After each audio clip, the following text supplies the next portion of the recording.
Buenos días, hermanos. Dios les bendiga. Hoy vamos a iniciar los estudios del libro número 4. Estamos en la recta final. El libro número 4 que se llama Prepárese para discipular. Vamos a orar para que tengamos este tiempo. Voy a pedirle al hermano Reinaldo que tenga la oración inicial. Muy bien. Amado Señor, te damos gracias por este momento que permites reunirnos para recibir la clase de discipulación, Señor. Ponemos en tus manos la vida del pastor Eleazar, la vida de todos los que hacen este equipo de estudio, Señor, que estamos en esta sala en este momento. Los que no han llegado, Señor, permite que se puedan incorporar. Amén. Padre, en tus manos estamos. Agradecemos todo lo que tú haces en nuestras vidas porque eres tú inicialmente quien sembró la semilla y eres tú quienes nos ha llevado a querer aprender más, a conocerte y aprender más a ser discípulos, Señor. Y estamos en el lugar indicado gracias a ti, Señor. Todo lo ponemos en las manos tuyas, Señor. Toma el control, sé nuestra guía, que nuestro corazón esté abierto para aprender. Señor, gracias por la vida de tu Hijo, amado Jesús. En tus manos estamos. Amén.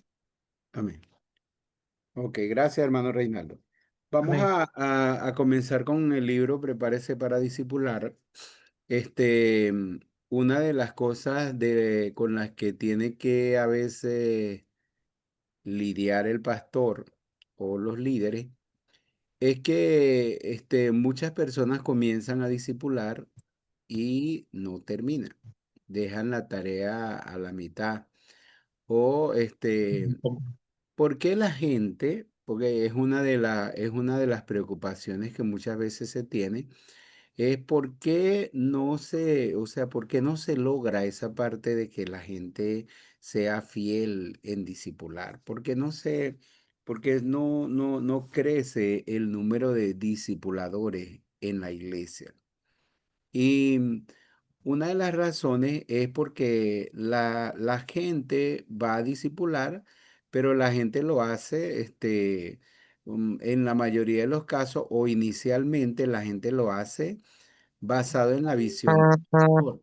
Basado en la visión del pastor, entonces la gente, disipula. Si el pastor está ahí con ellos, mire, te va a disipular, hermano, disipulaste en la semana, ¿cómo te fue? Y si el pastor está ahí pendiente, mentoreándolo, animándolo, entonces la gente lo hace. Pero después que el pastor dejó de preguntarle y todo lo demás, entonces se da cuenta que la gente abandonó lo que estaba haciendo. Porque ellos estaban sustentados por la visión que tiene el pastor. Entonces, necesitamos que los discipuladores desarrollen una visión propia, que ellos no vayan, simplemente por la visión del pastor o que tengan, alguien que tenga que estar encima de ellos para ellos hacerlo. Inicialmente eso tiene que hacerse porque es la manera como se va a desarrollar la convicción en la vida de los discipuladores. Pero tiene que haber un momento que los discipuladores puedan desarrollar una convicción propia acerca del discipulado, una visión propia acerca del discipulado. Entonces, si nosotros logramos que las personas tengan una visión propia acerca del discipulado, entonces ellos lo van a hacer, sustentado, animado por la visión del pastor, por la visión del Señor, pero movido por la convicción de ser discipuladores o una visión propia del discipulado. Entonces, el propósito de este libro es ayudar a desarrollar la visión discipular. El propósito de este libro es ayudar a que se desarrolle una visión propia de la persona que va a discipular o del discipulador. Este libro está basado en Primera de Tesalonicense y en Primera de Tesalonicense, que es una carta que realmente Pablo escribió a los nuevos creyentes, porque era una iglesia que se podía considerar muy nueva. Por otro lado, es una de las primeras cartas escritas por el apóstol Pablo Y ahí en la carta entonces se nos muestra Pablo el discipulador. Y de ahí entonces, de esos 5 capítulos, pudimos extraer 8 principios para el discipulador. Entonces, cada lección es un principio que debe tener el discipulador. Yo les voy a compartir hoy la lección número 1 y la hermana Carelis Tobar le va a compartir la lección número 2.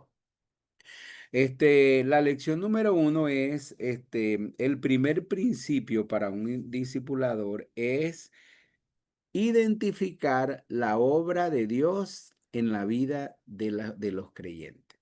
Es identificar la obra de Dios, reconocer la obra de Dios en la vida de los creyentes. Y para reconocerlo, entonces hay que identificar y reafirmar. ¿Qué hay que identificar y reafirmar en la vida de los creyentes? ¿Qué tenemos que buscar? Este, Uno viendo lo que el apóstol Pablo hizo, la base bíblica y es Primera de Tesalonicenses capítulo 1, versículo número 4. Ahí está la respuesta. ¿Cómo reconocemos la obra de Dios en la vida de las personas? ¿Alguien tiene Primera de Tesalonicenses 1:4 y nos los lee, por favor? 1. 1:4, No, el 3, perdón, el 3. 1:3. 1:3. Acordándonos sin cesar delante de Dios y Padre nuestro de la obra de vuestra fe, del trabajo de vuestro amor y de vuestra constancia en la esperanza en nuestro Señor Jesucristo. Amén. Lea el 4 también. Porque conocemos, hermanos amados, de Dios vuestra elección. Amén. Fíjese, el apóstol Pablo en el versículo 2 dice, damos gracias a Dios por todos ustedes. En el versículo 4 dice, reconocemos, hermanos amados, vuestra elección. Entonces, el apóstol Pablo estaba reconociendo la obra de Dios en la vida de ellos al dar gracia, al decirle, por ejemplo, ustedes son amados de Dios, ustedes son elegidos de Dios. Entonces, ¿qué vio Pablo en ellos qué vio Pablo en ellos para poder hacer esa afirmación? De decirle, ustedes son elegidos de Dios. Usted sabe que el apóstol Pablo no era una persona de palabras así, no era primero de palabras lisonjeras o de adulación, ¿verdad? Y segundo, no era ligero de palabras así en decir las cosas así por decirlas. O sea, él le está diciendo a ellos, hermanos, estamos convencidos de que ustedes son elegidos de Dios. Ustedes son amados de Dios, ustedes son elegidos de Dios y damos gracias a Dios por ustedes. Entonces, ¿pero qué vio Pablo en ellos? Bueno, que identificó y reafirmó 3 cosas. Dice, damos siempre gracias a Dios por la obra de vuestra fe, el trabajo de vuestro amor y la constancia en la esperanza de nuestro Señor Jesucristo. Entonces, él identificó las 3 virtudes teologales o las 3 virtudes cristianas principales, que son la fe, el amor y la esperanza. Y es muy bonito como nos los presenta, o muy importante como nos los presenta, porque él nos presenta el efecto, primero y luego la causa. Porque él dice la obra de la fe. Entonces, la fe es la causa y el efecto es la obra. El trabajo del amor. El amor es la causa y el efecto es el trabajo. La constancia en la esperanza. La esperanza es la causa y el efecto es la constancia. Entonces, él identificó la fe, el amor y la esperanza. En ellos lo identificó y lo reafirmó. Y eso nosotros podemos verlo en toda la carta, desde el capítulo 1 hasta el capítulo 5. Entonces, eso es lo que tiene que hacer un discipulador. Un discipulador tiene que aprender a reconocer la obra de Dios en la vida de las personas. Eh, el ejemplo que yo coloco en el libro, ustedes saben que yo no tengo el don de la exageración. O sea, los ejemplos que lo coloco no le estoy añadiendo nada, ¿verdad? Ese ejemplo que yo coloco, un misionero con el que yo salí a evangelizar en un pueblo que plantamos una iglesia. Y ese le preguntaba hasta como 7 veces a la gente. Cuando usted sabe que uno evangeliza a las personas y uno le dice, bueno, tú quieres abrirle tu corazón a Cristo. Tú quieres recibir a Cristo en tu corazón. Entonces la persona dice que sí. Pero entonces él se empecinaba, pero tú sabes lo que estás haciendo. Sí, decía la persona, pero tú lo estás haciendo de todo corazón. Sí, pero, y entonces empezaba, ya cuando iba en la séptima pregunta, la gente le decía, no, no, no, señor, mejor quédese tranquilo, mejor no venga más, ¿verdad? Porque él mismo, entonces no creía, o sea, si tú le dices a una persona, quiere recibir a Cristo en tu corazón, entonces la persona te dice que sí, entonces, bueno, puede ser que baste otra pregunta, pero va a decir 7 preguntas. Imagínese, Pablo, Pedro, no, ¿quién fue? Felipe con el eunuco. Le dijo, ¿cree que Jesucristo es el Hijo de Dios? Sí, creo que Jesucristo es el Hijo de Dios. ¿Ve? Entonces le va a decir, pero ¿de verdad tú crees? ¿Crees en tu mente? ¿Crees en tu corazón? Lo que tú estás diciendo es sincero. Entonces, cuando tú haces todo ese tipo de preguntas, estás mostrando que tú no estás creyendo en lo que la gente está haciendo. Entonces, Claro, no, uno, muchas veces, el que no cree, muchas veces nosotros somos el principal obstáculo en el discipulado para el crecimiento espiritual de la gente, porque no los alentamos, no los reafirmamos, sino que muchas veces nosotros entonces pareciera que no creemos en la obra que Dios puede hacer en la vida de ellos. Yo tuve la experiencia hace poco en las marchas evangelizadoras. Yo envié los misioneros y muchos líderes de la iglesia a evangelizar. Y entonces, ellos, ellos se asombraron, uno, porque nosotros estamos acostumbrados a hablarle a todo el mundo. Entonces, si una persona decía, yo soy católico, entonces los hermanos no dejaban que ellos insistieran, sino que le decían, no, hermano, usted ya, si él le dijo que era católico, entonces ya usted tiene que respetar eso y no puede, hablarle. Nosotros no hacemos eso. Yo voy a evangelizar y me dice que es católico y yo le sigo hablando. Pero no voy a decir, no, es católica, no, no puedo hablarle. ¿A quién le voy a hablar entonces? Si nosotros estamos en un país, supuestamente católico. ¿Ves? Entonces, y la otra cosa era que cuando él le preguntaba a las personas, ¿tú quieres recibir al Señor? O les trataba de confirmar, bueno, ahora que tú recibiste al Señor, Cristo está en tu corazón. Entonces él dice que los hermanos le interrumpían. Y entonces los hermanos le decían a la gente, no piense que porque usted recibió a Cristo ya es salvo. Y el hermano le decía, mire, si usted recibió a Cristo, no vaya a pensar que usted, si recibió a Cristo, usted es hijo de Dios, porque no somos hijos de Dios. Entonces, el hermano se quedó así todo, el misionero de mi iglesia se quedó así todo perturbado. Porque entonces, si nosotros no vamos a creer en la obra, en lo que la gente va a hacer, no lo vamos a alentar, no lo vamos a afirmar, entonces no estamos haciendo nada. Entonces, el discipulador tiene que, identificar y reafirmar la fe, la esperanza y el amor. Yo tengo unas diapositivas que les voy a colocar aquí para que podamos verlas. Entonces ahí dice, reconozca la obra de Dios en el creyente. Reconozca la obra de Dios en el creyente. Identificar la obra de la fe, el trabajo del amor y la constancia en la esperanza. Entonces vamos a ver lo que es la obra de la fe, cómo se menciona ahí. La obra de la fe. ¿En qué vio Pablo la obra de la fe? En dos cosas. Una, en que ellos recibieron la palabra, ¿verdad? Pablo dice, ustedes recibieron la palabra en medio de gran tribulación y recibieron la palabra con el gozo del Espíritu Santo.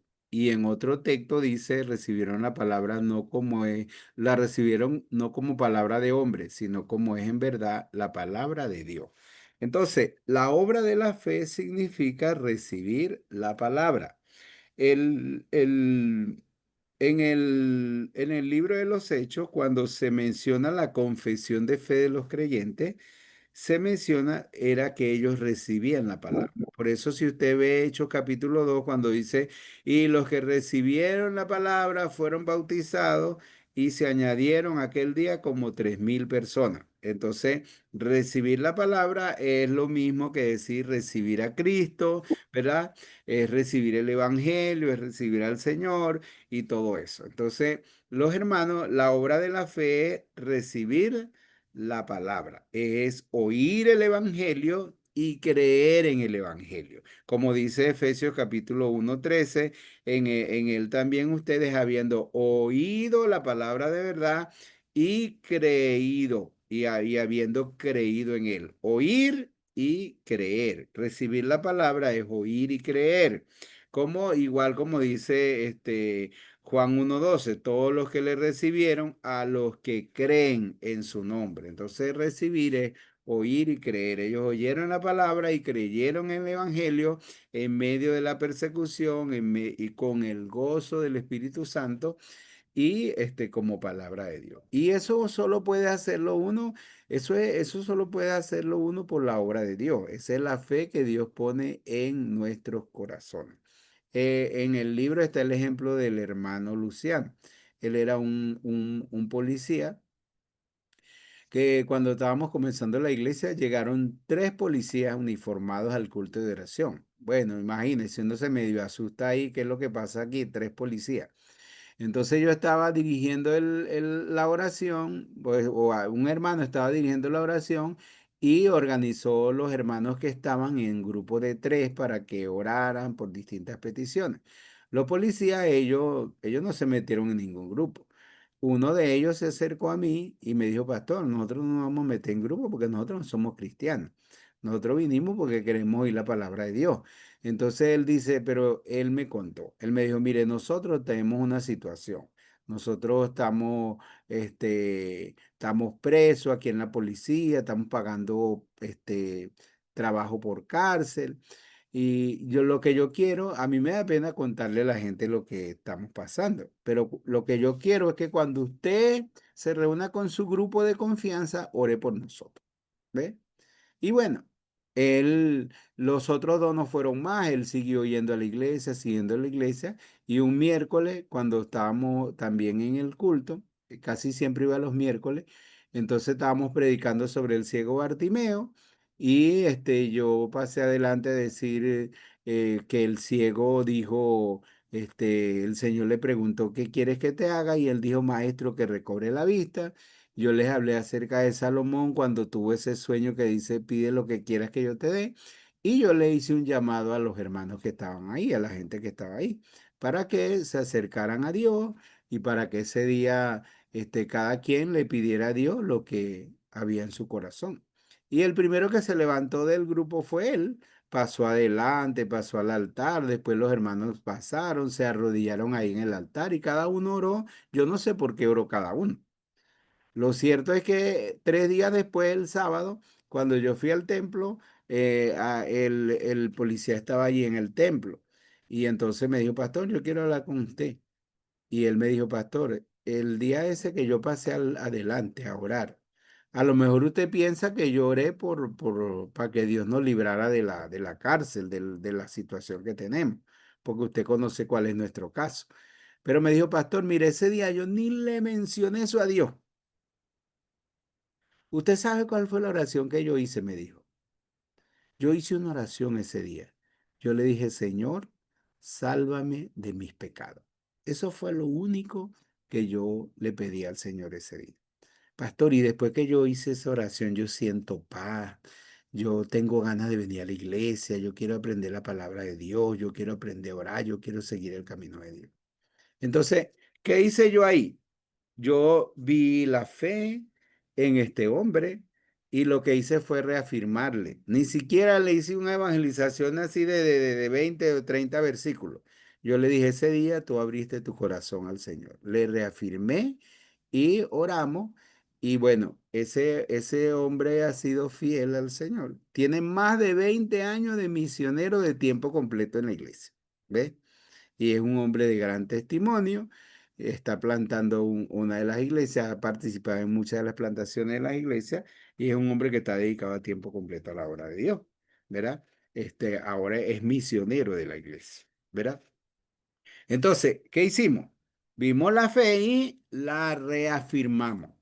Entonces, si usted ve un vestigio de fe en la vida de cualquier persona, reafírmela. Mire, si usted le dice a alguien, le dice, hermano, ore por mí, ¿verdad?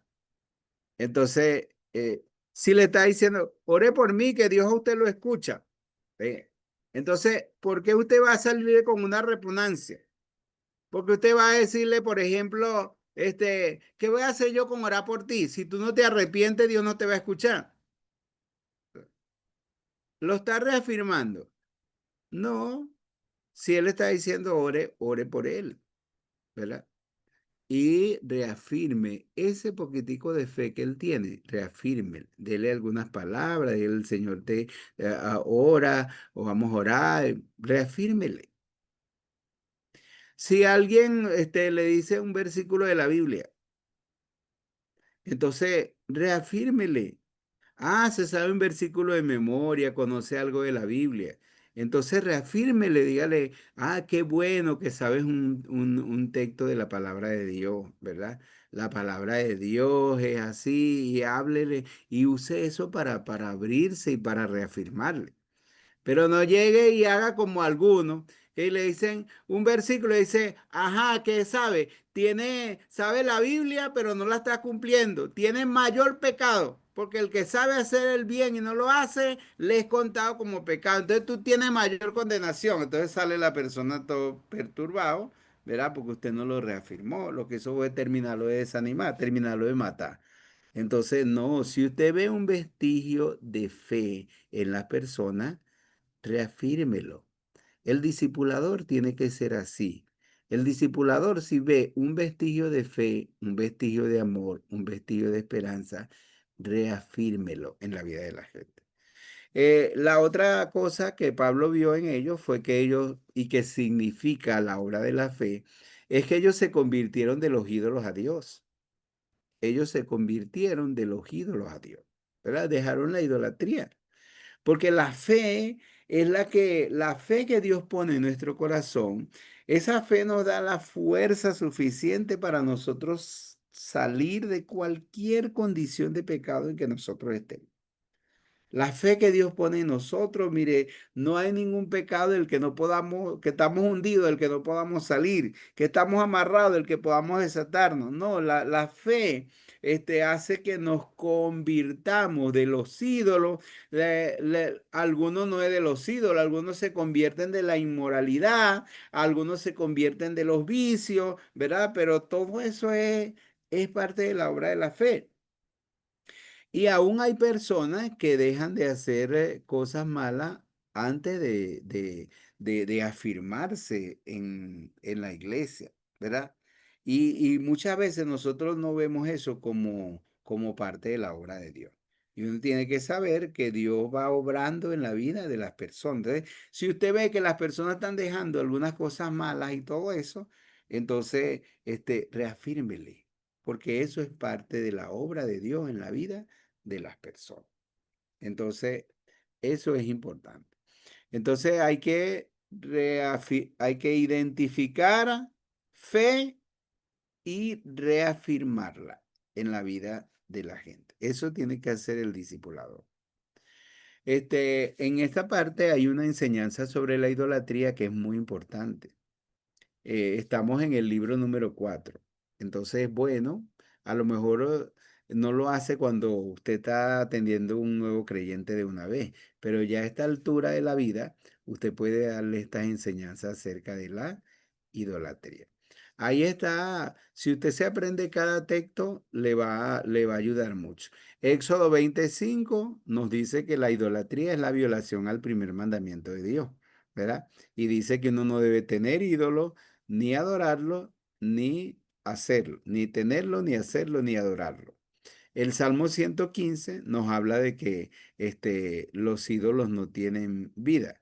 Los ídolos, nosotros, nuestro Dios está en el cielo, todo lo que quiso ha hecho, los ídolos de ellos son plata y oro, hecho de mano de hombre, tienen boca y no hablan. Eso lo dice el Salmo 115. Primera de Corintios 10, 19 al 20 dice, ¿qué pues diremos? ¿Que el ídolo es algo? En ninguna manera. O sea, los ídolos no son nada.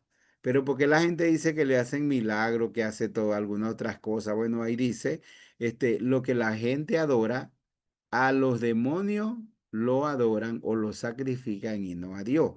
Y Pablo dice, y no quiero que ustedes sean partícipes con los demonios. Cuando se está adorando los ídolos, es una adoración a los demonios y está teniendo comunión no con Dios, sino con el diablo. Eso lo dice ahí Corintios, ¿no? Deuteronomio 27:15 nos dice que los idólatras están bajo maldición. Maldito todo el que hace un altar, lo pone en un lugar oculto y la gente dice amén. Éxodo 24:12 dice, destruiréis sus altares y todo eso. Usted no se va a poner a destruir los altares de la gente, pero tiene que entender que la gente tiene que deshacerse de la idolatría. Y ahí nos está un versículo que es Hechos 17:29, que dice, siendo pues linaje de Dios, ni siquiera debemos pensar que los ídolos, que la divinidad sea semejante a plata, a oro, a escultura de arte o imaginación de los hombres. Entonces, fíjese, Éxodo nos dice que no debemos tener ídolos, que no debemos hacerlo, que no debemos adorarlo. Y Hechos 17:29 dice que ni siquiera debemos pensar que esas imágenes representan a Dios, sino que, como dice Corintios, representan a los demonios. Bueno, hay que reafirmar, identificar y reafirmar el trabajo del amor. ¿Cómo identificó Pablo el trabajo del amor de los hermanos? Bueno, porque ellos dice que servían al Dios vivo y verdadero. Dejaron de servir a los ídolos muertos para servir al Dios vivo y verdadero. Una de las cosas que a veces, o sea, que el efecto que produce el amor de Dios en la vida de la gente es que la gente quiere servir a Dios. Y nosotros muchas veces no aprovechamos eso en los nuevos creyentes, porque la gente quiere servir a Dios, la gente quiere hacer. Y a veces nosotros tenemos problemas en la iglesia porque muchas veces pensamos que servir a Dios es puro los cargos que tenemos en la iglesia. Entonces ya tenemos los cargos repartidos con los hermanos que tienen 20, 30 años en la iglesia. Entonces llegan personas nuevas y no tienen lugar, no tienen oportunidad para servir porque ya todos los servicios están repartidos entre los hermanos de la iglesia. Entonces, eso limita mucho la iglesia. Y a veces nosotros pensamos, ah, no, si no están bautizados, entonces no pueden servir, no pueden hacer eso. Sí, está bien, si no están bautizados no pueden participar en la cena del Señor, no pueden participar en las reuniones administrativas y todo eso, pero no puede impedir que la gente pueda servir a Dios, limitar que la gente pueda servir a Dios y aprovechar el tiempo, aprovechar el primer amor, aprovechar el tiempo cuando la gente cree en el Señor, que la gente quiere servir para nosotros involucrarlos en el servicio a Dios, en el servicio a la iglesia. Mire, eso es muy bonito ver a la gente nueva creyente, creciendo, mostrando su amor a Dios, que uno no le puso obstáculos, no le puso limitaciones, verlos crecer y con poco tiempo eso servir al Señor. Yo tengo una hermana que ella tenía como 3 meses en la iglesia, 4 o 5 meses, ya estaba discipulando 20 personas. Y yo no le impedí que ella hiciera eso. Y ella lo hizo. No se le dio ninguno, pero ella tiene más de 20 años misionera de tiempo completo en la iglesia. Ella es una de las más fieles discipuladoras que tiene más fruto en todo eso, pero desde que cuando empezó, yo lo que hice fue alentarla, identificar y reafirmar el amor de Dios en la vida de la gente, eso es importante. ¿Qué hicieron los hermanos de Tesalónica? Ellos compartieron el evangelio. El apóstol Pablo dijo, mire, la fe de ustedes se ha divulgado en todas partes, tanto que hemos llegado a muchos lugares y la gente da testimonio cómo ustedes se convirtieron de los ídolos a Dios y nosotros no tuvimos necesidad de hablar nada, porque la misma gente cuenta que ustedes le dieron testimonio. Entonces nosotros el trabajo del amor es compartir el evangelio. La gente quiere compartir el evangelio. A veces la gente cree en el Señor y dice, hermano, no, porque no hacen un culto en mi casa o yo quiero reunir a mi familia para que me hablen del Señor. Entonces uno va a decir, concha, hermano, ahorita no tenemos tiempo para eso, no tenemos personal para eso no es nuestra visión. Entonces lo que hacemos es limitar el amor de Dios en la vida de la gente o de las personas. Tenemos que identificar, el discipulador tiene que identificar y reafirmar el amor de Dios en la vida de la gente. Si la gente quiere manifestar, tiene mucha forma o manera o manifestar el amor a Dios, entonces identifíquelo y reafírmelo. No sea como decía mi suegra, hay muchos aguafiestas, ¿verdad? Mucha gente que lo que hace es dañar. Yo siempre veo el testimonio mire, yo trabajé 2 años, una hermana de la iglesia tenía sus hijas que no eran cristianas. Una tenía un matrimonio ahí un poco, con dificultades, con un esposo borracho, maltratador. Y bueno, yo duré 2 años. La evangelicé y la discipulé hasta que ella se afirmó en la iglesia.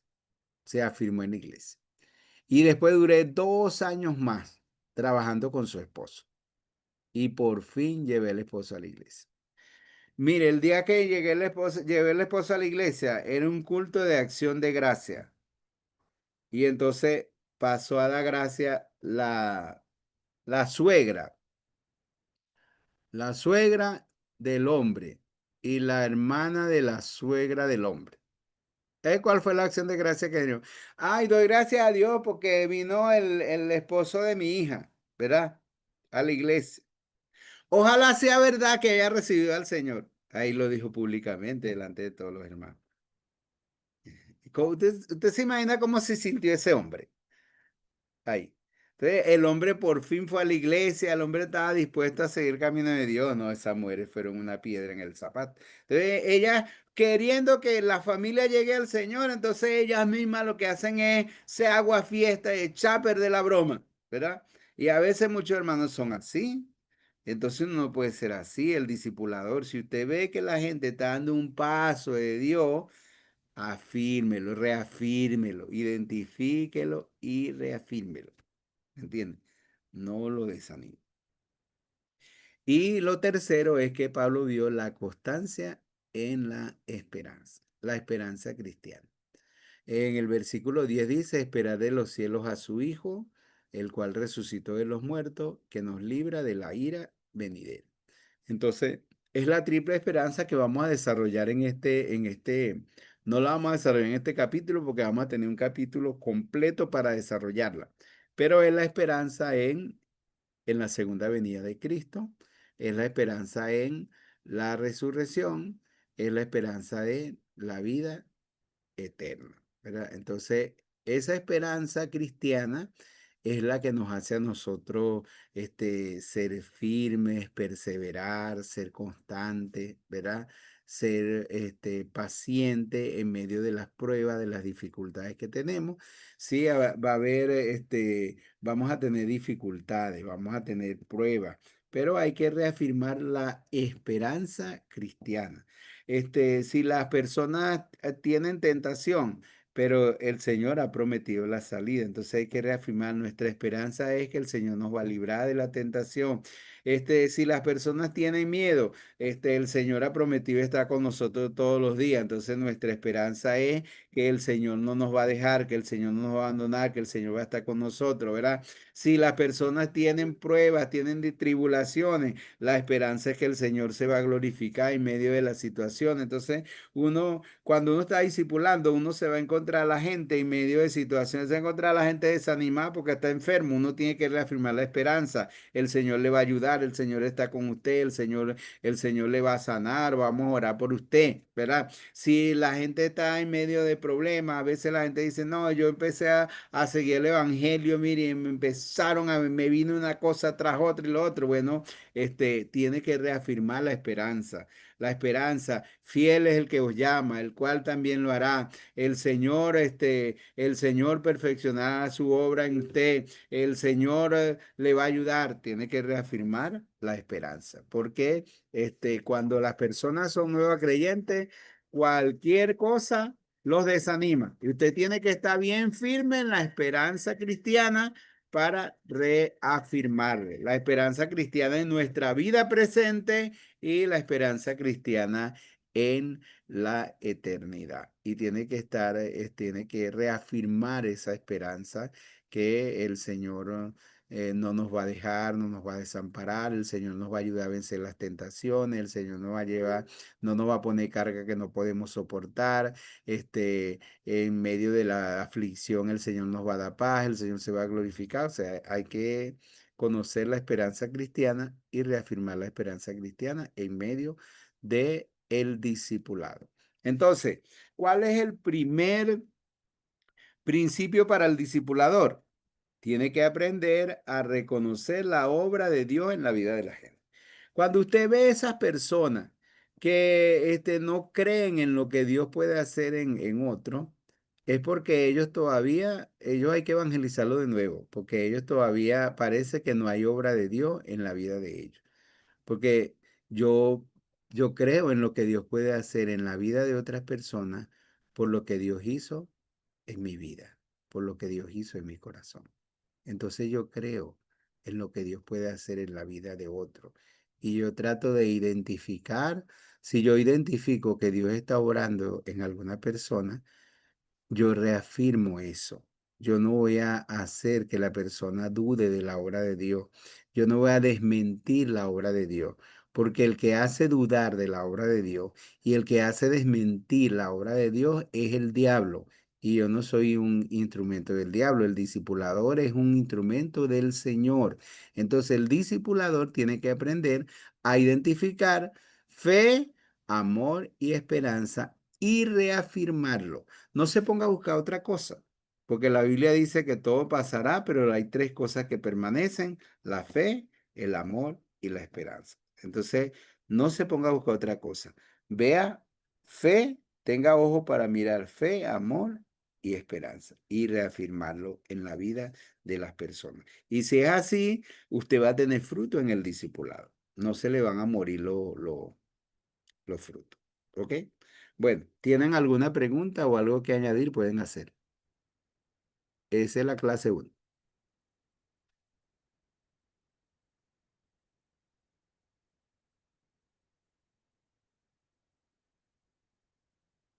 Pastor, Digan. sí, bueno, muy valioso lo que usted nos ha explicado y es muy cierto, pues ese del tratamiento que le damos a los nuevos creyentes que invitamos a nuestras iglesias es lo que realmente va a poder consolidar ese discípulo que queremos hacer, porque lo que usted describe es como que es una realidad que uno vive en las iglesias.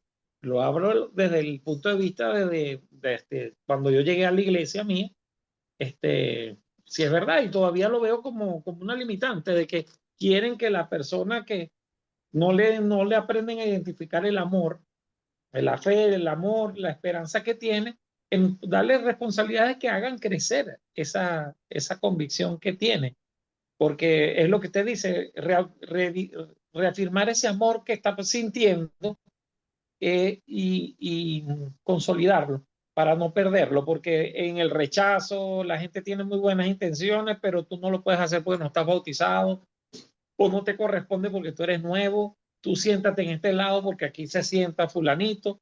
Esas son pequeñas grandes cosas que hacen que se nos vayan los creyentes de nuestros templos y de nuestras tareas de discipulación, porque usted ve cómo alegra el corazón de una persona que está nuevo en los caminos del Señor, que tenga una responsabilidad puesta por el pastor o por alguna comisión de la iglesia, porque eso le va a llenar su vida, porque es un nuevo vivir un nuevo caminar.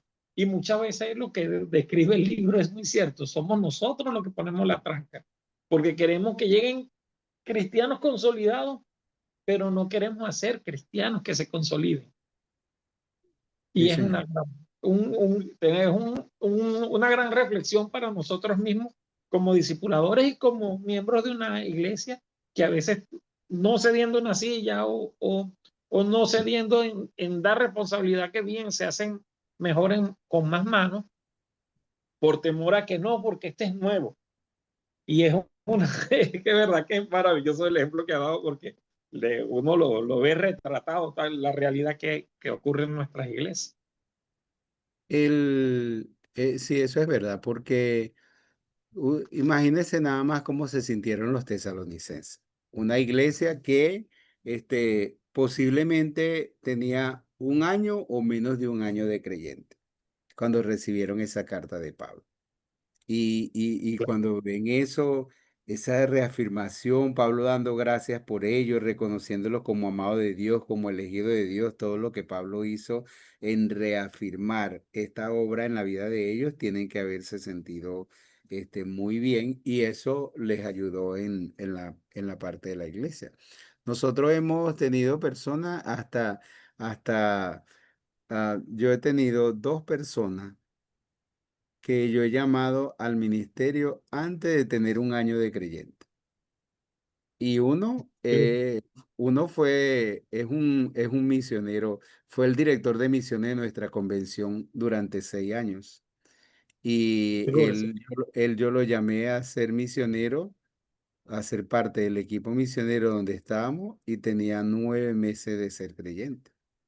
Y todo eso. Y mi hermana, que yo le estaba dando el testimonio, no tenía un año en la iglesia y la llamamos a ser misionera de tiempo completo y nunca se ha apartado. Tiene 25 años de misionera de tiempo completo. Entonces, Gloria a muchas Dios. veces nosotros queremos esperar 2, 3, 5 años, 10 años para que la gente pueda hacer algo por el Señor. Ok. Claro. ¿Alguien más?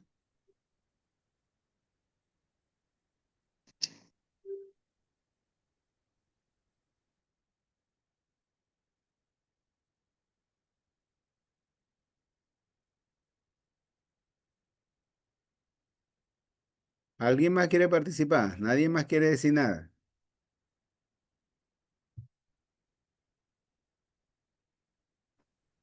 Bueno, pastor, me pareció muy valioso lo que dijo acerca de reafirmar a las personas, eh, porque justo la semana pasada en el grupito de adolescentes que estoy discipulando, los empecé a discipular y ahora ellos me dijeron que, bueno, que ellos no han aceptado al Señor. Y yo, ay, Dios mío. Este, o sea, que ellos no han hecho la oración de fe, pero que sí han creído en el Señor. Entonces, bueno, ya pensando en esto, en lo que usted nos ha hablado, tengo que reafirmar a esos muchachos. Claro que sí, Suberli. Y bueno, haga la oración de fe con ellos y ayúdelos a que sigan creciendo en la vida cristiana, que se afirmen bien en el Señor. Ok, entonces vamos a tener el tema número 2 de parte de la hermana Carely. Carely, ¿está preparada? Dele pues, es su tiempo. Buenas noches, mis hermanos. El Señor les bendiga grandemente.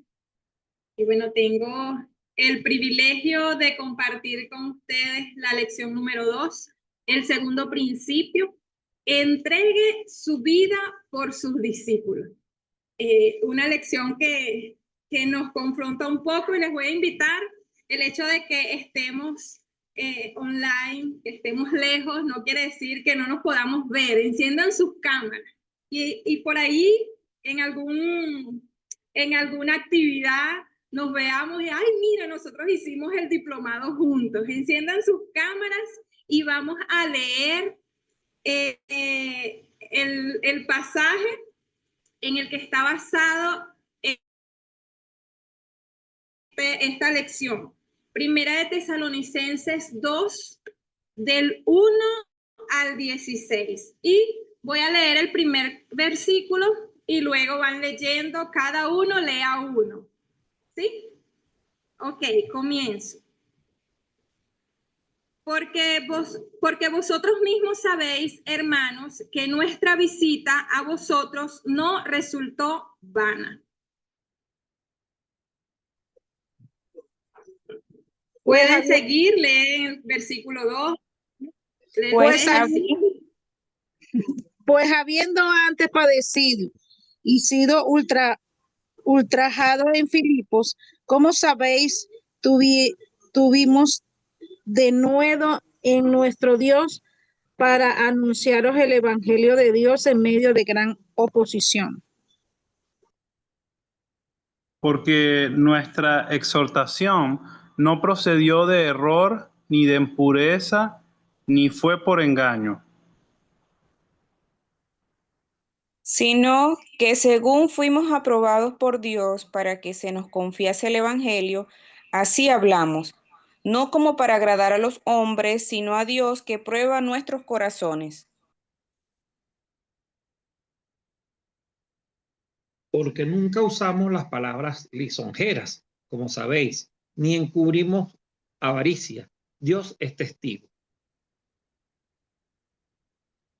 Ni buscamos gloria de los hombres, ni de vosotros, ni de otros, aunque podíamos seros cargas como apóstoles de Cristo.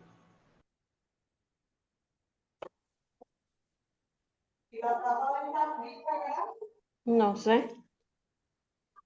El versículo Antes fuimos tiernos entre vosotros como la nodriza que cuida con ternura a sus propios hijos. Tan Llorando grande. de Ajá, lea.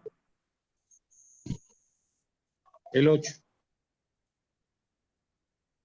Tan grande es nuestro afecto por vosotros, que hubiera querido entregaros no solo el evangelio de Dios, sino también las propias vidas, porque habéis llegado a sernos queridos. Porque os acordáis, hermanos, de nuestro trabajo y fatiga, como trabajando de día y de noche para no ser gravoso a ninguno de nosotros, os predicamos el evangelio de Dios.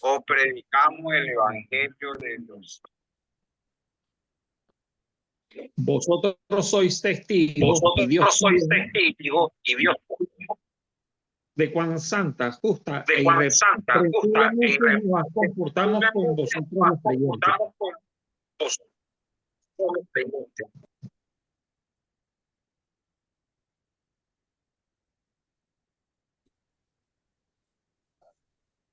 El versículo 11. Así como también sabéis que de qué modo, como el Padre a sus hijos, exhortábamos y consolábamos a cada uno de vosotros.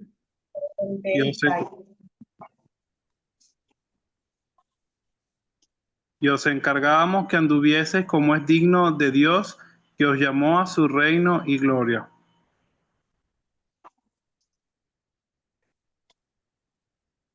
Por lo cual, también nosotros sin cesar damos gracias a Dios, de que cuando recibiste la palabra de Dios que oíste de nosotros, la recibiste no solo como palabra de hombre, sino según en verdad la palabra de Dios, la cual actúa en vosotros los creyentes.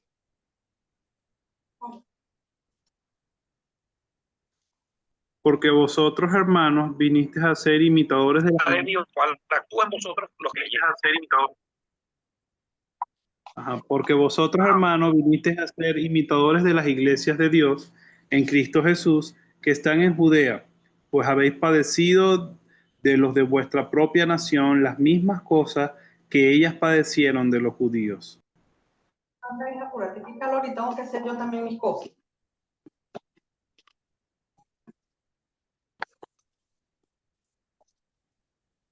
Ok, vamos a dejarlo allí.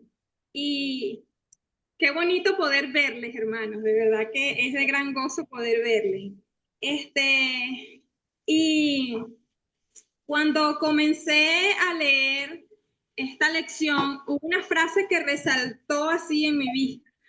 Y es que el discipulado es transferencia de vida. Decía, o sea, estaba escrito normal, todas sus letricas, pero eso resaltó. Y es que en la vida cristiana no se espera menos del discipulador, ni se demanda menos del discipulador.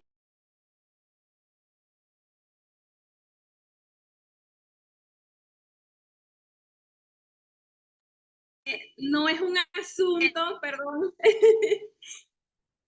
¿Sí me escucharon anteriormente? Ah, ¿no? No. Okay. Decía que cuando comencé a leer esta lección, una frase que me resaltó así a la vista, y es que el discipulado es una transferencia de vida. Y es que en la vida del cristiano no se espera menos del discipulador ni se demanda menos del discípulo, sino la entrega de vida. O sea, que no es un asunto de libros, de lecciones, sino un asunto de vida. Y yo decía, wow, qué delicado este asunto, ¿no? El apóstol Pablo estaba dispuesto a dar su propia vida, y allí en los versos que leímos, en el verso 8, dice, tan grande es nuestro afecto por vosotros que hubiéramos querido entregaros no solo el evangelio de Dios, sino también nuestras propias vidas, porque habéis llegado a sernos muy queridos. Quiere decir que el apóstol Pablo sentía un gran amor por los hermanos, y es lo que nosotros estamos llamados a sentir. Con ese amor nos saca de la formalidad, de una visita, de una lección semanal, y nos lleva a compartir con ese nuevo creyente todos los asuntos, en toda situación que lo amerite, los acompañamos. Pablo llegó a amarlos mucho, y es nuestra meta también, amar mucho a nuestros hermanos y mucho más a los creyentes, a los nuevos creyentes, porque debemos amarlos de una forma tan grande como Cristo nos amó a nosotros. Y es bonita la comparación, este contraste que se puede hacer de 1 Tesalonicenses 2:8 y Juan 3:16. Fíjense, Pablo dice, tan grande es vuestro afecto por vosotros, y Juan dice, allá en Juan 3:16, porque de tal manera amó Dios al mundo. En la parte A. Y en la parte B dice que ha dado a su Hijo unigénito. Y Pablo dice en 1 Tesalonicenses 2:8, hubiéramos querido no solo entregarles el evangelio de Dios, sino también nuestras propias vidas. Podemos ver en Juan 3:16 ese amor y entrega de Dios por nosotros, y en 1 Tesalonicenses 2:8 ese amor y entrega que nosotros debemos tener por nuestros discípulos. La motivación de Pablo para discipular claramente era el amor. En 2 Corintios 5:14 nos dice que el amor de Cristo nos constriñe. Todas las cartas de Pablo hablan del amor. Y ese amor lo impulsaba a atender a los hermanos. En 2 Corintios 12:15 dice, yo con el mayor placer gastaré lo mío, y aún yo mismo me gastaré del todo por amor de vuestras almas, aunque amándolos más, sea amado menos. Y allí nosotros decimos, ¿cómo podemos demostrar el amor a nuestros discípulos? Y debemos pensar todo el tiempo en esto, cómo demostrar el amor a nuestros discípulos. A mí me confrontaba mucho esta lección, me confrontó demasiado. Entregue su vida por sus discípulos desde el título de la lección, porque hace poco le dije a un nuevo creyente, ¿no? Hicimos Nueva Vida en Cristo, y él quería seguir estudiando, vamos a seguir el discipulado. Entonces tenía dificultad por su trabajo de congregarse. Se quedó sin trabajo, igual él no se congregaba. Entonces yo le dije, seguimos cuando tú te congregues. Entonces, cuando comencé a estudiar esta lección, yo decía, oh, ningún extremo es bueno. Y si debemos amarlos como Cristo nos amó, y ahorita el pastor decía, ¿verdad? Debemos reafirmarlo. ¿Qué hice? Entonces, no vamos a seguir hasta que tú no... En fin, que ya casi ni hablábamos. Al confrontarme, enseguida le paso mensaje, conversamos y me dijo, Dios respondió nuestra oración. Ahora tengo trabajo de lunes a sábado. Bueno, espero verte el domingo. Qué bueno, Dios es bueno, viste que te ama, espero verte el domingo. Y el domingo lo vi en la iglesia. Yo decía, realmente nosotros dejamos de lado, no sé, como llega un momento como que nos agotamos y debemos tener presente esto, que debemos amarlo como Cristo nos amó. Y recordar la esencia del evangelio, el amor de Dios, porque de tal manera amó Dios al mundo. Y ese amor de Cristo, como dice Romanos 5:8, más Dios muestra su amor para con nosotros en que aún siendo pecadores, Cristo murió por nosotros. Entonces debemos amar y también demostrar ese amor para con nuestros discípulos. Y vamos a ver 3 maneras de demostrar ese amor. La primera, como una madre que ama y cuida. Y nos dice allí el verso 7 de los pasajes que leímos, antes fuimos tiernos entre vosotros, como la nodriza que cuida con ternura a sus propios hijos. El cuidado de una madre, allí el pastor ilustraba la nodriza con Jocabed, la mamá de Moisés. Yo creo que todos debemos conocer la historia de Moisés y cómo después que ella se desprendió de él, lo volvió a cuidar. Me imagino que lo agarró con mucho más amor porque lo iba a cuidar, porque se lo estaban encomendando, pero también era su hijo. Y el cuidado no solo es porque es bebé, el cuidado comienza desde la gestación. Y trajo a mi memoria, tengo una hija y durante mi embarazo tuve riesgo de parto prematuro. Esto me llevó a un reposo absoluto porque tenía 6 meses y si la bebé nacía, pues tenía muy pocas probabilidades de vida. Yo me cuidaba tanto que, bueno, yo iba al baño porque nadie podía ir por mí. Pero yo me cuidaba, yo tuve mi reposo, yo comía lo que me daban, todo para cuidar a mi bebé. Debemos cuidar de esa misma manera a nuestros discípulos, porque se están gestando, se están formando, mucho más cuando ellos son los creyentes, se están formando. Debemos tener ese cuidado como si fuese un embrión, así tan delicado. Y vemos allí en Primera de Pedro 2:2, desead como niños recién nacidos la leche espiritual no adulterada, para que por ella crezcáis para salvación. Y seguimos aquí amando como una madre que cuida y ama. Y pensamos las que somos mamás y hemos tenido esa experiencia, como un bebé.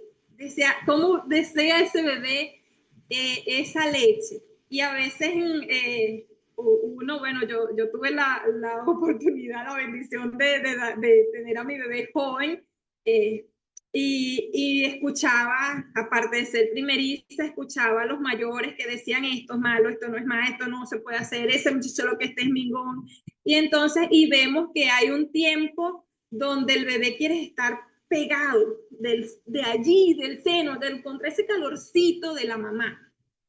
Y es porque científicamente comprobado, ese calorcito los hace sentir en un lugar seguro.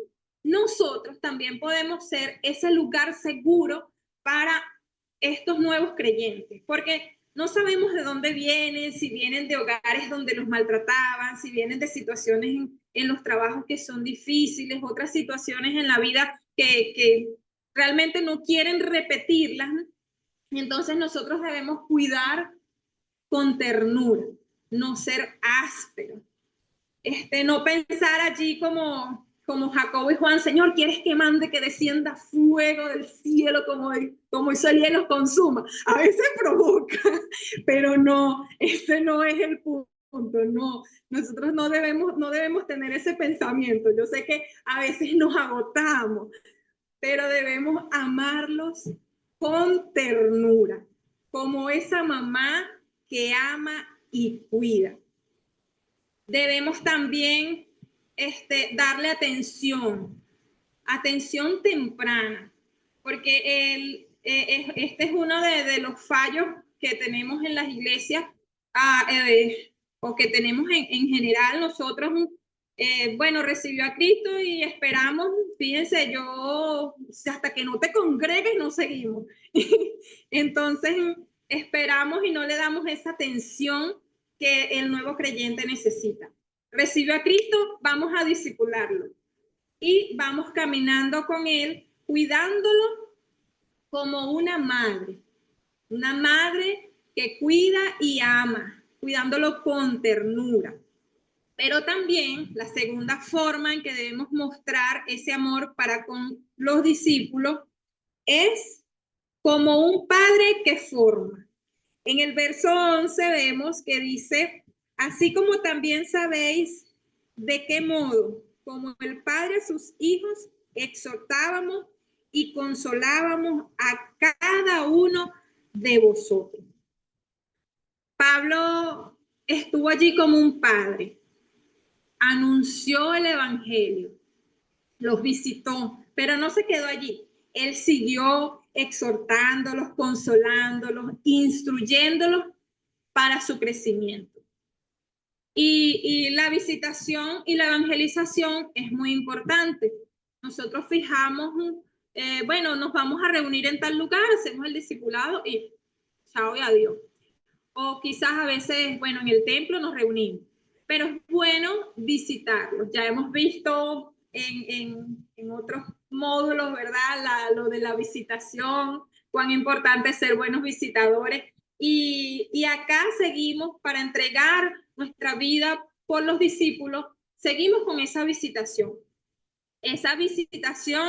y evangelización, porque si visitamos, conocemos los familiares y tenemos más oportunidades de presentar el evangelio a los familiares del nuevo creyente. Y ese debe ser el anhelo de todo nuevo creyente, que su familia también crea. Entonces nosotros creamos esa oportunidad. También, como ese padre, exhorte. Es decir, que debemos ser ese consejero permanente. Y nos hablaba allí el material de el verbo paracleo, que se refiere a la venida del Espíritu Santo a nuestro lado para ayudar, fortalecer, animar y exhortar. Las características que debe tener un consejero. Entonces usted dirá, no, yo no soy consejero porque yo no estudié eso, porque yo no fui a la universidad, mucho menos soy psicólogo, pero cada creyente está llamado a ser un consejero.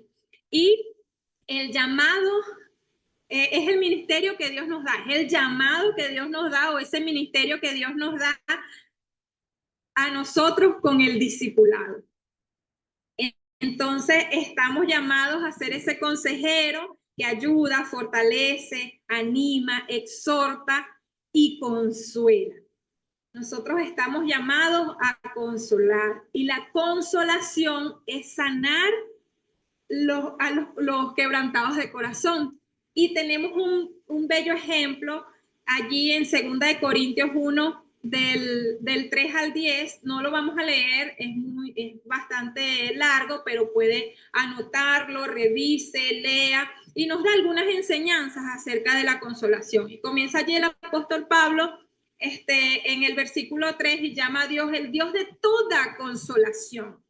Entonces, somos consolados para consolar a otros, nos dice allí el verso 4. Muchos como Pablo, somos también llamados a ser compañeros de aflicción y consolación. Y muchos como Pablo han perdido la esperanza de vivir por enfermedades y por peligros, lo podemos ver allí en el verso 8. Y allí es donde es importante ayudarles a confiar en Dios y no en ellos mismos. Entonces, consolamos a otros con nuestra consolación. Y seguimos como padres instruyendo cada día. Instruir es enseñar sistemáticamente. No es que, bueno, ya yo te enseñé esto, ya me olvido de ti. Es sistemáticamente. Vamos a estar enseñando sistemáticamente. Un papá no nos tira ahí, nos suelta. Bueno, un buen padre, ¿verdad? No nos suelta allí y usted ve cómo aprende. Un buen padre está allí corrigiendo, exhortando, animando, enseñando. Toma de la mano a su hijo y lo guía, lo ayuda. De esa misma manera debemos nosotros seguir con nuestro discípulo, instruyéndolo, amándolo, enseñándole, exhortándole cuando sea necesario. Y la tercera forma de mostrar ese amor con nuestros discípulos es: sea como un hermano que acompaña. La palabra hermano aparece 15, 16 veces en el capítulo, en estos 5 capítulos de la primera carta a los tesalonicenses. Pues Pablo fue como un hermano, un compañero, los cuidó, los atendió, los acompañó. Y tenemos allí en 1 Corintios 9:22 en su parte B: a todos me he hecho de todo, para que de todos modos salve a alguno. Pablo se ponía en el lugar de ellos, entendía sus situaciones, compartía sus vivencias, era un buen compañero. Y es bonito cuando nosotros estamos aprendiendo y aprendiendo de la palabra de Dios, y el Señor trae a nuestra mente esos recuerdos que podemos compararlos en las lecciones.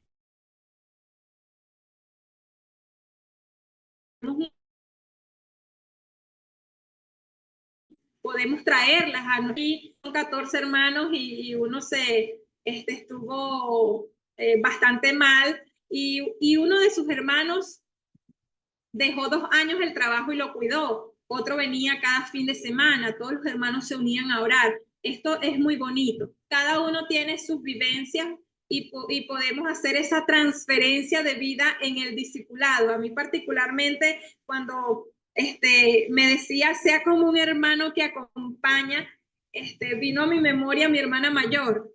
Nosotros somos en la familia pocos los cristianos. Esta gente es del llano, les gusta mucho una parranda y es dura. Y bueno, seguimos los que somos cristianos, las veces que tenemos oportunidad, seguimos presentándole el mensaje de salvación. Ellos ya saben, oren por tal cosa. Incluso tengo primas que se dedican a andar en festivales porque cantan música llanera, y cada vez que salen de viaje le mandan a uno: ay, ora por mí, que voy para Colombia a cantar. Mira, voy a estar en tal lado, ora por mí. Y bueno, aunque vemos allí alguna pizca de esperanza estamos viendo. Y yo recordaba que mi hermana mayor, ella siempre ha sido un poco inmadura, y entonces yo siempre parezco la mayor, ando regañándola. Y hace 4 años, su pareja, porque ella embarazó a la vecina. Esto para ella fue demasiado fuerte. Ella se volvió loca, y entonces hacía cosas que de verdad no tenían sentido. Hasta perdió el capital de su trabajo porque ella trabajaba con el comercio, y entonces cuando íbamos a decirle algo, ella decía si me vienes a decir de eso, no me hables. Entonces ella me quitó el habla. Nosotros siempre muy, muy unidas, y ella me quitó el habla por todo un año. Me eliminó de Facebook, de Instagram, de WhatsApp, nada. Ella no quería nada conmigo porque yo la aconsejaba de una manera que ella no le parecía. Tomó sus hijos, se fue para Colombia, Y yo siempre oraba y le preguntaba a mi mamá, y mi mamá le decía a ella, bueno, pasado este tiempo, volvemos a tener contacto. Y yo dije, no, ni que sea mi hermana, yo, ella ya y yo aquí, de lejito. Pero ahora, nuevamente, las 10 de la mañana y espero esa videollamada, si ambas tenemos el tiempo. O sea, y sigo siendo, ella me pregunta, me pide consejos que a veces ni toman, en realidad ni los toma en cuenta, pero entonces sigo acompañándola. ¿Y por qué? Bueno, porque es mi hermana, no la voy a dejar sola. Entonces, si yo puedo con mi hermana acompañarla pese a tantas dificultades, ¿por qué no puedo con un discípulo? Si estamos llamados a amarlos, a cuidarlos, a amarlos como esa mamá, a formarlos como ese papá y acompañarlos como ese hermano. Entonces, yo creo que cada uno de nosotros tiene experiencias y vivencias de esa manera que podemos llevarlo y hacer esa transferencia, ¿verdad? En nuestros discípulos. Amarlos de tal manera, así como el Señor nos amó a nosotros. A veces no provoca, a veces provoca tirar la toalla, pero debemos agarrar nuevamente porque yo decía, cuando yo tiro la toalla, el Señor la agarra y me la vuelve a poner. Entonces, no esperemos que el Señor agarre esa toalla y nos las vuelva a poner. Que podamos tratar a esos nuevos creyentes como nuestros hermanos, que podamos amarlos con ternura, como si fuésemos sus madres, que podamos formarlos como si fuésemos esos padres y que sigamos acompañándoles. Que el Señor nos ayude para que podamos seguir en este proceso que a veces no es fácil, pero que sí es muy bonito. Y que el Señor nos dé esa motivación, nos aliente, nos ayude y que nosotros podamos seguir adelante con este trabajo que el Señor nos ha encomendado. Bueno, hermanos, entreguen su vida por sus discípulos. Hasta aquí esta lección. Hagan sus preguntas y allí está el pastor para responderles. Que el Señor les bendiga grandemente. Gracias, Carely, por compartir este tema con nosotros. Y esa es una realidad. Ahí, el discipulado hay que entregar la vida por los discípulos. Si usted quiere ser un verdadero discipulador, tiene que hacer eso. Yo puse un ejemplo de cuando a mí me enviaron a Barquisimeto, yo estaba comenzando la iglesia. Pero yo tenía una hermana, o sea, había una nueva creyente, que yo hacía culto en su casa los martes, pero ella no iba para la iglesia el domingo. Y yo sí quería que ella fuera a la iglesia el domingo. Entonces la gente que se congregaba ahí tampoco porque ella no iba. Era porque ella los viernes se iba por allá, por un caserío de cerca de Acarigua, en La Miel, donde el esposo tenía unas tierras, entonces ella se iba para allá, a ese caserío todos los fines de semana y no iba para la iglesia. Entonces, pero ella creyó en el Señor, entonces, pero no se congregaba. Entonces, ¿qué hice yo?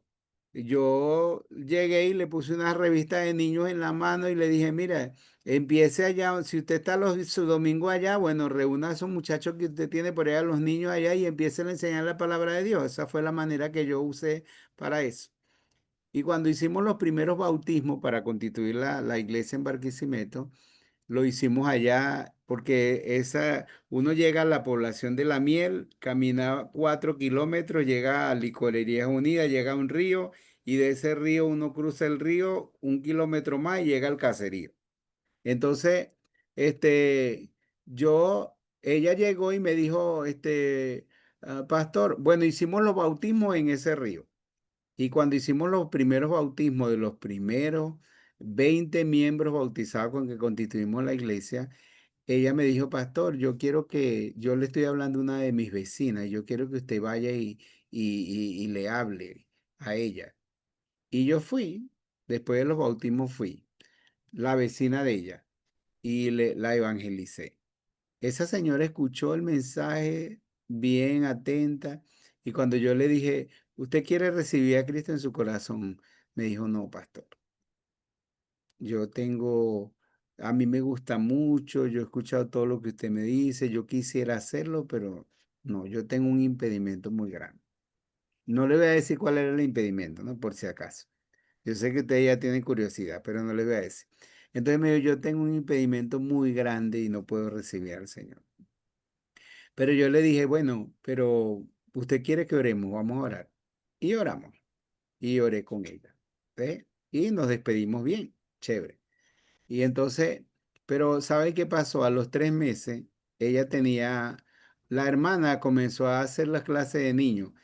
Y la señora, la vecina, tenía un hijo de 12, 13 años, que él, cuando la hermana iba, se emocionaba tanto y le ayudaba a buscar a todos los niños a la hermana. Y él le decía siempre a la señora, a la mamá, le decía, mamá, vamos a meternos evangélicos, vamos a meternos evangélicos, le decía él a la mamá. Bueno, un día ese muchachito salió a la carretera con nosotros, compañeros, en una bicicleta y un carro se lo llevó por delante y lo mató. Entonces, cuando pasó esa tragedia, esa señora me mandó a buscar. Y yo, dígale al pastor que por favor venga.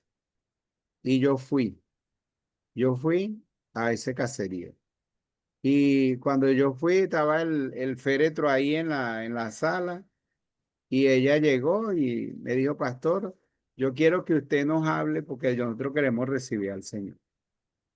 Y yo le hablé y ella misma, y casi yo ni hice la invitación, ella misma le dijo al esposo, ¿tú quieres recibir a Cristo?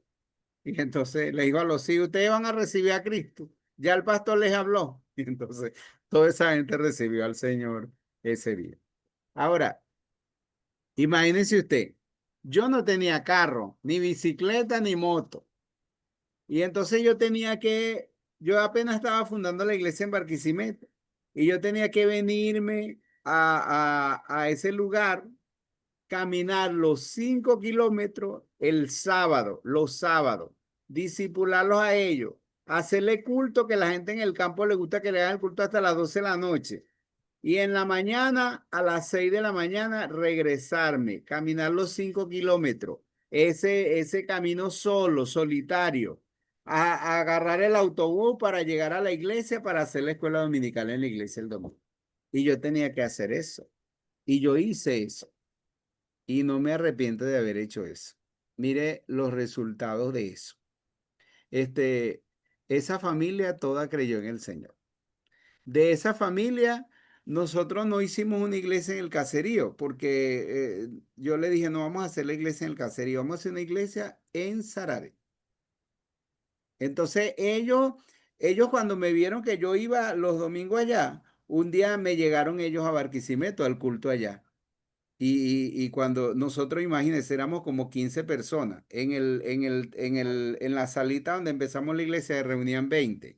Y entonces éramos como 15, 20 personas y de repente llegaron 15 de ese caserío. Empezó el avivamiento en la iglesia. No cabíamos en el templo. Y ellos comenzaron a ir una vez al mes y a veces iban 2 meses al mes desde ese caserío a donde estábamos.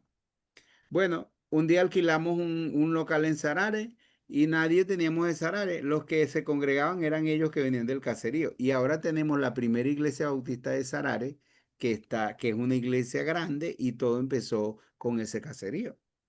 Con los creyentes, los primeros miembros fueron la gente de ese caserío. La hija de esa señora, entonces se convirtió en una mujer fiel al Señor y la hija de ella es la esposa del pastor de ahí de la primera iglesia bautista de Sarare.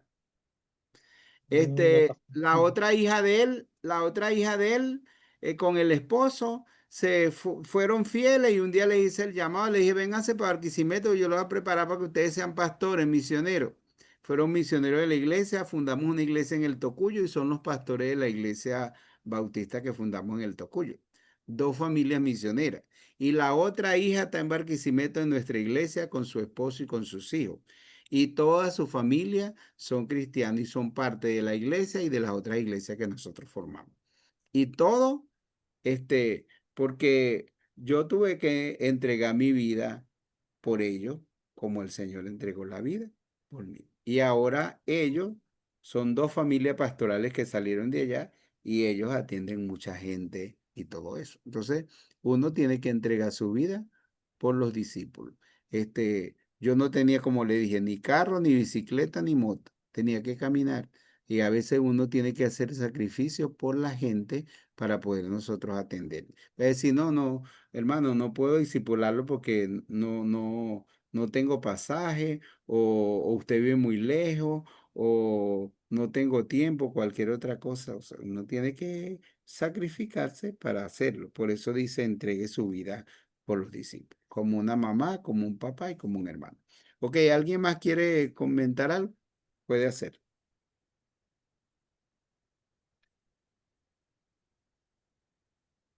Solamente queda felicitarlo, pastor, y felicitar a la hermana Karel. Gracias. Ok, entonces necesitamos asignar las otras lecciones. Ya yo sé que ustedes están animados para hacer las otras lecciones. ¿Quién va a hacer la lección número 3, 4? El próximo semana debemos hacer 3, 4 y 5. ¿Quiénes están dispuestos para la otra semana? Es porque yo tengo ya el papel y el lápiz para anotarlo. Yo estoy a la orden, pastor. Dele pues, Reinaldo. Número 3, Reinaldo. ¿Quién más? Pastor, deme las 5. Le damos las 5 a Ana Ramírez. Las 6, Las 6 se lo damos a Yarlín. Yarlín. Ajá. Sigan pues. ¿Quién más? Me queda la 4, la 7 y la 8. Otro pastor. Hermano Golindano, ¿cuál? La 4. Ah, leí la 4 Golindano. Pastor, a mí me Josué, puede ya dar la la 4 la entregué. a mí me puede dar la 7, pastor. ¿Viste? Josué, te queda la 8, ¿oíste? Dale. Listo, pues. Sí, me Entonces, anota también, pastor. la próxima semana vamos a hacer la 3, la 4 y la 5. Se prepara Reinaldo, Golindano y Ana Ramírez. Y la siguiente semana vamos a hacer la 6, la 7 y la 8. Yarlín, Alfonso y Josué. ¿Está bien? Muy bien. Ok. Ok. Entonces, vamos a hacer una oración para que terminemos. Josué, ¿puede hacer la oración?